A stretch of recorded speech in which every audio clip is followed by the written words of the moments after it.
Le service des bibliothèques de Marseille vous propose, en partenariat avec l'association MCE Productions et la salle de spectacle L'Éolienne, d'écouter un extrait du spectacle Le destin de Balaam, à partir de 7 ans, de et par la conteuse Patricia Mazoyer.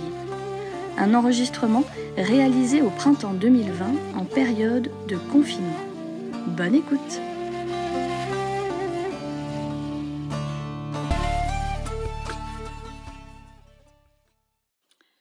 Il était une fois, en Inde, 2 frères.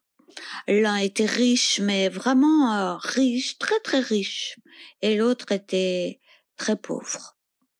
Une nuit, désespéré de n'avoir plus rien à se mettre sous la dent, le plus pauvre des deux, qui s'appelait Balaam, prit un outil et s'en alla dans le champ de son frère, à pas de loup, tout doucement, honteux, mais bien décidé à lui voler quelques poignées de grains, juste de quoi ne pas mourir trop maigre.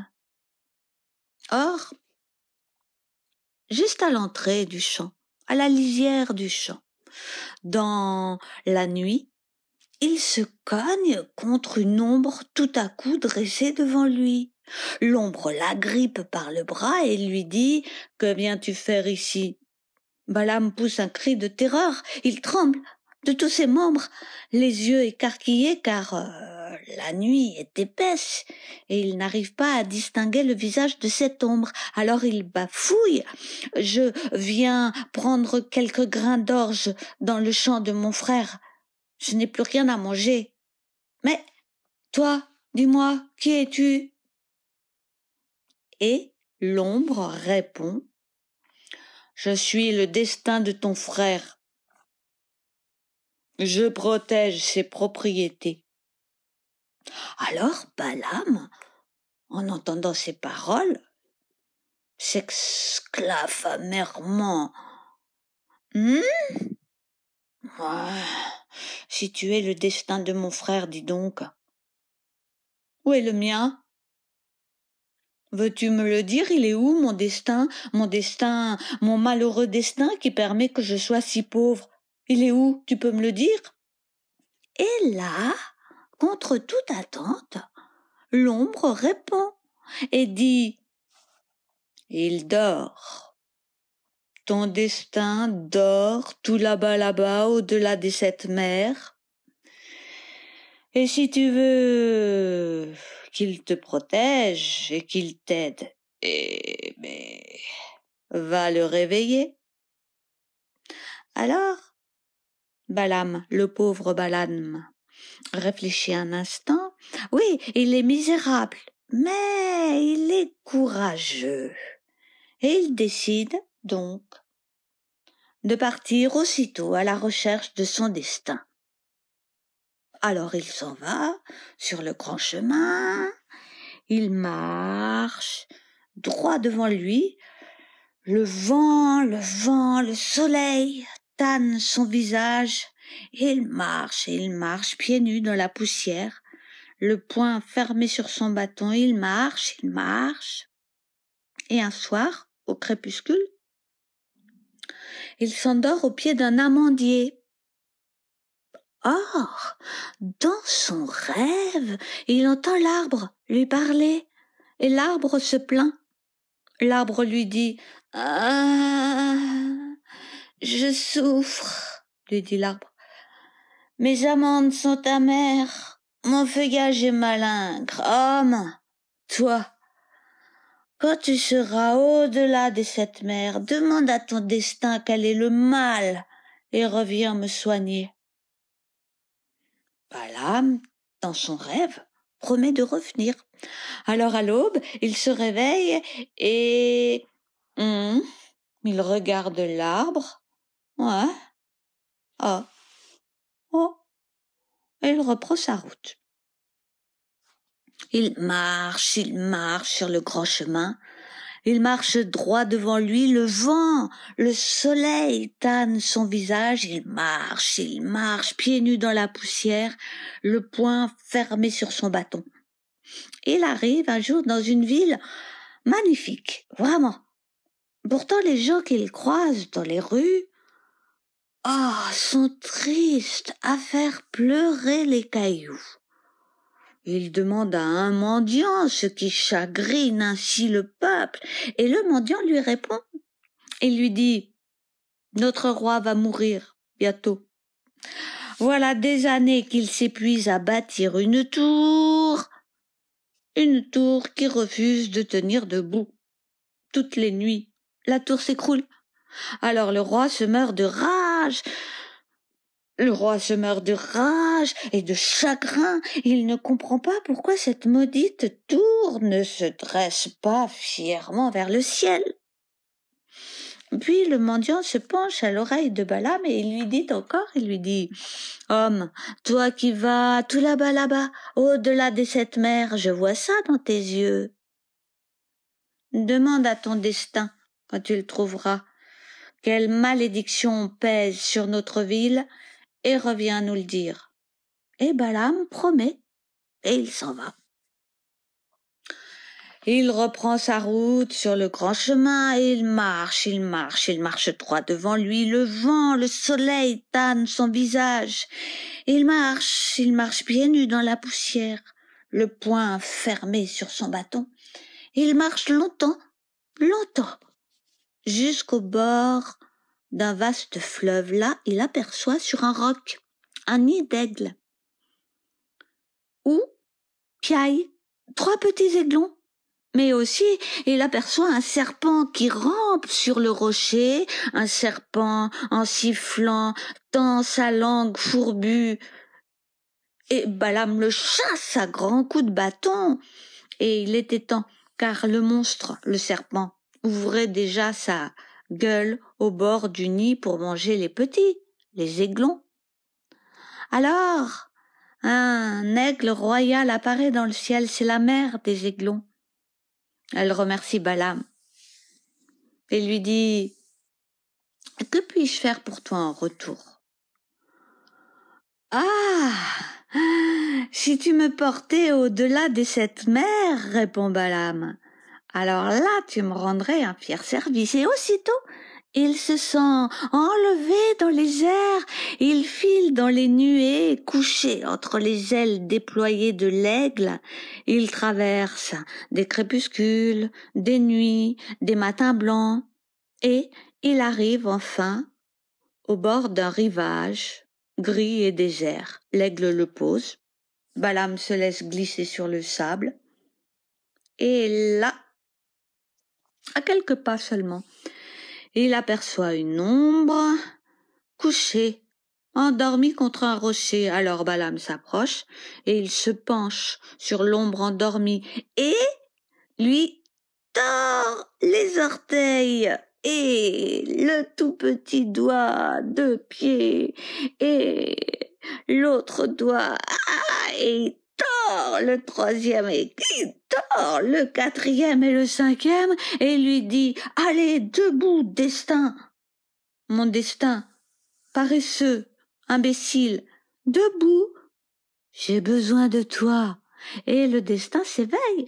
en grognant, c'est vrai, mais il se réveille, il se dresse. « Maintenant, dit Balaam, réponds à mes questions. Pourquoi l'a mendié l'arbre qui m'a parlé en rêve est-il malade ?» Et le destin de Balaam lui répond. Il lui dit, « Parce qu'un trésor est enfoui sous ses racines. » Bien, très bien. Balaam poursuit. « Et maintenant, pourquoi le roi de la ville que j'ai traversée n'arrive pas à élever sa tour ? Parce que sa fille n'est pas mariée, et ce sont ses soupirs qui jettent bas les pierres. » Et lui dit, « Allez, viens, maintenant suis-moi, et tâche de ne pas te rendormir, hein, mais je te surveille désormais. » Alors, de retour au pays, Balaam délivre la mendier du trésor, qui le rendait malade. Il creuse, il extirpe le trésor et le voilà riche maintenant. Puis il court à la ville où il épouse la fille du roi et construit en plein cœur de la ville une tour. Mais une tour si haute qu'elle touche presque le ciel. Alors maintenant, si les pauvres veulent un jour vivre heureux, qu'ils ne comptent pas sur leurs frères riches, mais plutôt qu'ils aillent trouver leur destin et qu'ils tordent les orteils de leur destin et le réveillent. Et voilà, cette histoire est finie.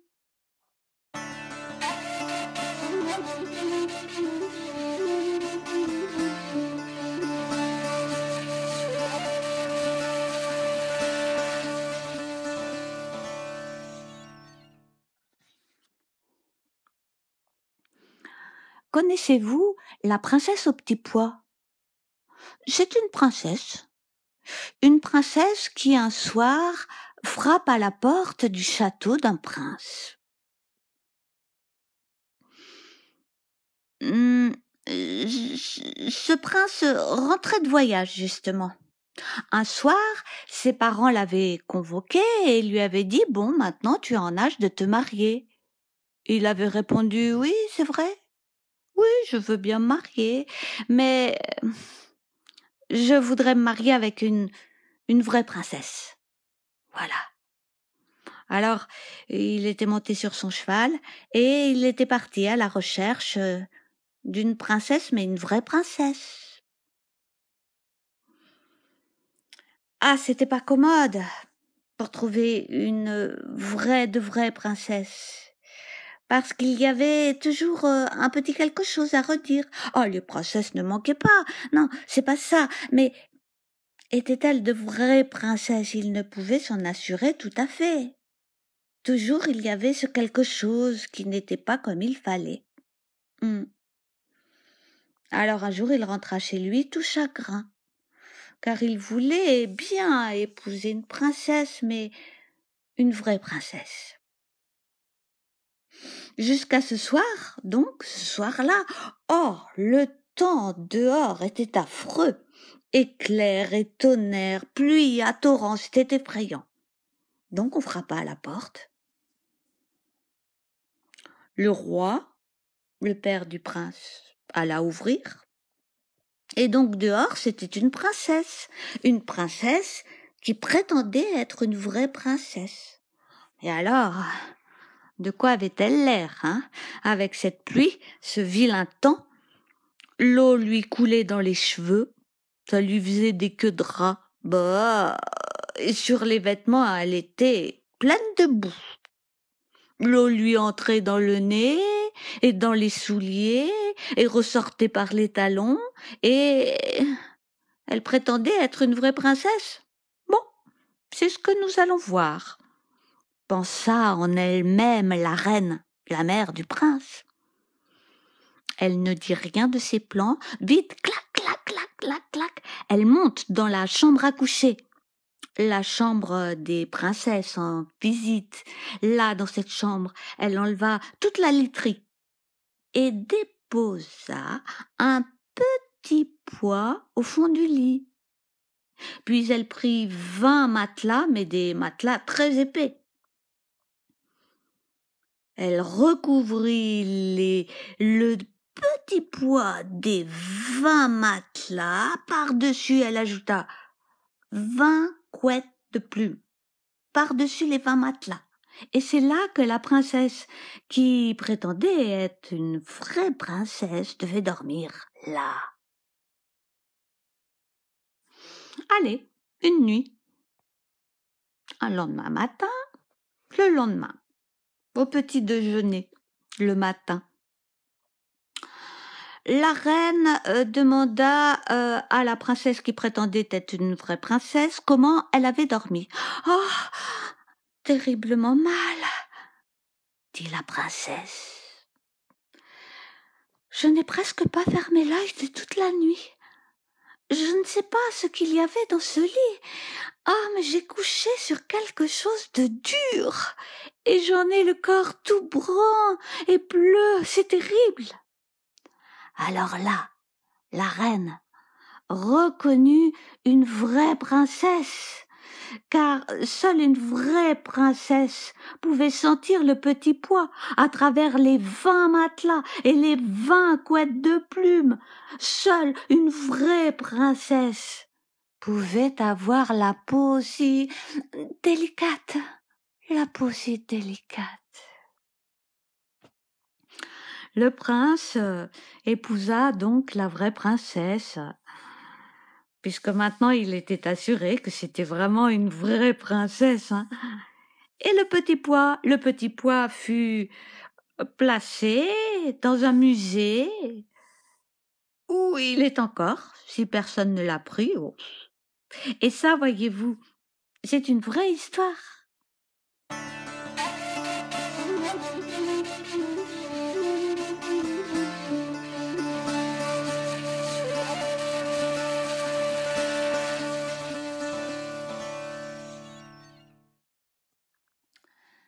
La main tatouée vous raconte une histoire. Monsieur Seguin n'avait jamais eu de chance avec ses chèvres. Il les perdait toutes de la même manière. Un beau matin, elles cassaient leurs cordes et s'en allaient tout là-haut dans la montagne où, là, le loup les mangeait. Ni les caresses de leur maître, ni la peur du loup, rien ne les retenait. C'étaient, paraît-il, des chèvres indépendantes, voulant à tout prix le grand air et la liberté. Cependant, Monsieur Seguin ne se découragea pas, et après avoir perdu 6 chèvres toutes de la même manière, il en acheta une 7e.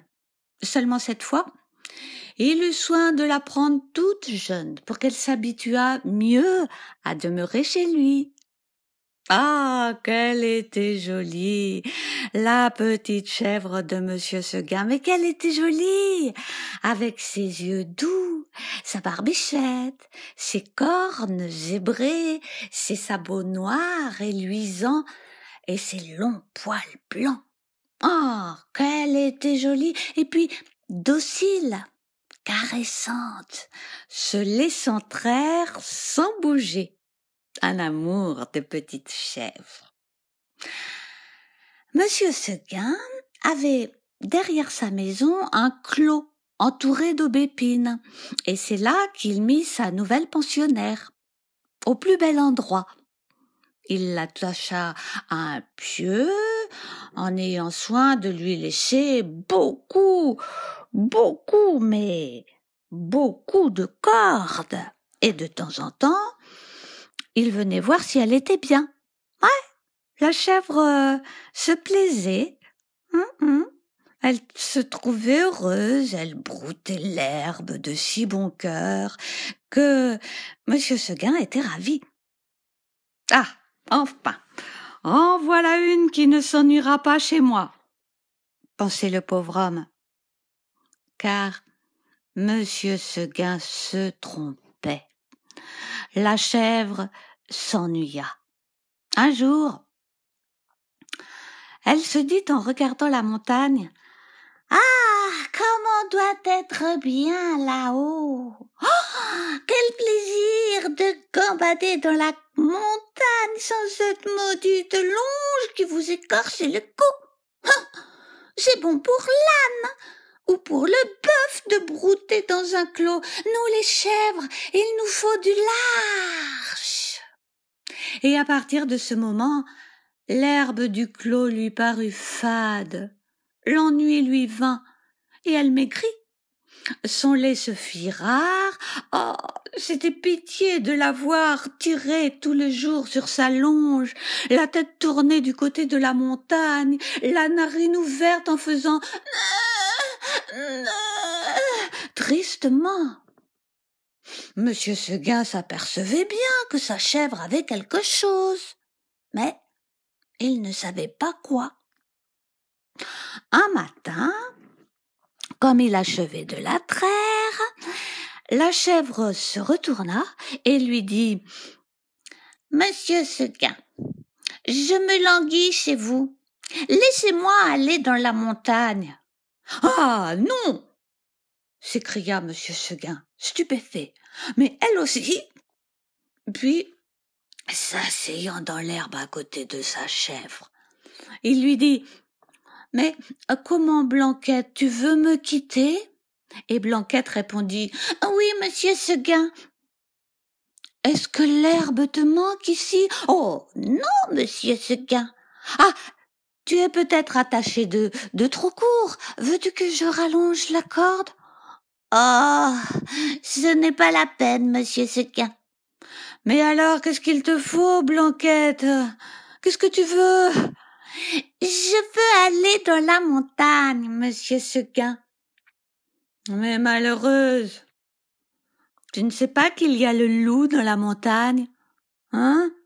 Et que feras-tu quand il viendra ? » ?»« Oh, eh ben, je lui donnerai des coups de corne, pardi, monsieur Seguin. »« Ah, malheureuse, mais le loup se moque bien de tes cornes. Il m'a mangé des biquettes, autrement encornées que toi. Oh, mais bonté divine, mais qu'est-ce qu'on leur a fait à mes chèvres ? Encore une que le loup va me manger. Eh bien non, je te sauverai malgré toi, coquine. » Et, de peur qu'elle ne rompe sa corde, il l'enferma dans l'étable. Voilà, dans l'étable. Et tu y resteras toujours. Là-dessus, monsieur Seguin emporta sa chèvre dans une étable toute noire dont il ferma la porte et à double tour. Mais, il avait oublié la fenêtre et à peine eut-il le dos tourné que la petite s'en alla. Ah! Quand elle arriva dans la montagne, ce fut un ravissement général. On la reçut comme une petite reine. Toute la montagne lui fit la fête. Plus de cordes, plus de pieux, rien qui l'empêchât de gambader, de brouter à sa guise.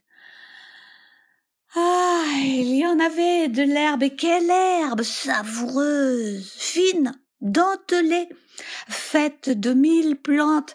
Ah, c'était bien autre chose que le gazon du clos, hein, et les fleurs. La chèvre blanche à moitié ivre se vautrait là-dedans les jambes en l'air. Puis tout à coup, elle se redressait, d'un bond, comme ça, sur ses pattes, hop. La voilà partie, repartie, la tête en avant à travers les maquis, tantôt sur un pic, tantôt au fond d'un ravin, là-haut, tout en bas, enfin bref, partout à la fois. On aurait dit qu'il y avait 10 chèvres de monsieur Seguin dans la montagne. C'est qu'elle n'avait peur de rien, la Blanquette. Ah, ça, non. Même, une fois, avançant au bord d'un plateau, elle aperçut en bas, mais tout en bas, dans la prairie, la maison de monsieur Seguin, avec le clos derrière. Oh, cela la fit rire aux larmes. Ah, que c'était petit, mais comment ai-je pu tenir là-dedans? S'écria-t-elle, la pauvrette. Elle se croyait au moins aussi grande que le monde. En somme, ce fut une bonne journée pour la chèvre de monsieur Seguin. Mais, tout à coup, le vent fraîchit, la montagne devint violette, et c'était déjà le soir. En bas, les champs étaient noyés de brume. Le clos de monsieur Seguin disparaissait dans le brouillard, et de la maisonnette, on ne voyait plus que le toit avec un peu de fumée. Puis, ce fut un hurlement dans la montagne. Ouh!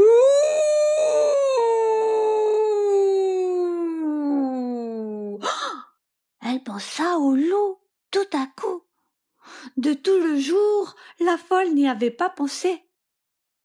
Au même moment, précisément, Une trompe sonna bien loin dans la vallée. C'était ce bon monsieur Seguin qui tentait un dernier effort. Ouh! Faisait le loup. Reviens! Reviens! Criait la trompe de monsieur Seguin.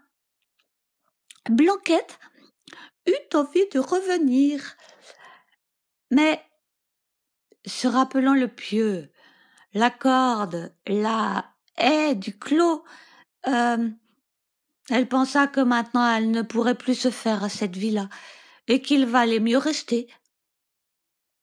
Et la trompe de monsieur Seguin ne sonna plus. La chèvre vit dans l'ombre 2 yeux jaunes qui reluisaient, 2 oreilles pointues aussi, toutes droites. C'était le loup. Le loup immobile. Le loup assis sur ses pattes arrière, il était là, regardant la petite chèvre de monsieur Seguin, la petite chèvre blanche, la dégustant par avance. Il savait qu'il la mangerait, alors il ne se pressait pas. Ah ah, la petite chèvre de monsieur Seguin. C'est seulement quand elle le vit derrière les feuillages qu'il, là, se mit à rire méchamment, passant sa grosse langue rouge sur ses babines. Blanquette, là, se sentit perdue. Elle se dit qu'il vaudrait peut-être mieux se laisser manger tout de suite, hein, puis, non, s'étant ravisée, elle tomba en garde, la tête basse et la corne en avant comme une brave chèvre de monsieur Seguin qu'elle était. Non pas qu'elle eût l'espoir de tuer le loup, non. Les chèvres ne tuent pas le loup, mais seulement pour voir si elle pourrait tenir.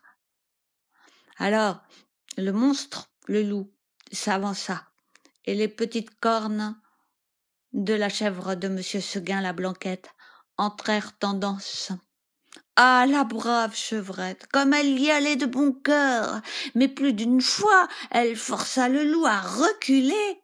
Ouais, elle pour reprendre haleine. Pendant ces trêves d'1 minute, la gourmande cueillait en hâte encore un brin de sa chère herbe, comme elle était bonne. Puis elle retournait au combat. Cela dura toute la nuit. De temps en temps, la chèvre de monsieur Seguin regardait les étoiles danser dans le ciel clair, et elle se disait « Ah, pourvu que je tienne jusqu'à l'aube !» Voilà ce qu'elle pensait. L'une après l'autre, les étoiles s'éteignirent, et Blanquette redoubla de coups de corne, le loup de coups de dents. Une lueur pâle parut dans l'horizon, le chant d'un coq enroué monta.